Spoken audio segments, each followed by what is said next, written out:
Naitwa Lydia Mgimwa, ni meneja wa miradi kutoka shirika la C-Sense.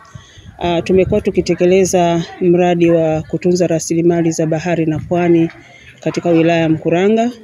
Mradi ulikuwa ni wa miaka mitatu, ulianza mwaka 2022 na umefikia mwisho mwezi huu Juni mwaka 2025.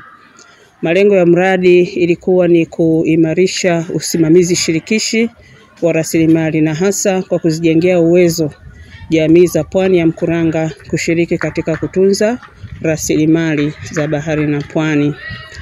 Mradi umekuwa na mafanikio makubwa kwa sababu kwanza tumeweza kuwaleta wanajamii kwa pamoja, lakini pia kuwajengea uwezo ili waweze kujua ni namna gani na majukumu yao katika kushiriki kutunza rasilimali za bahari. Tumeweza kufanya kazi katika vijiji 11, tumetengeneza BMU 11 na mpaka sasa zote zimesajiliwa na zinafanya kazi kisheria.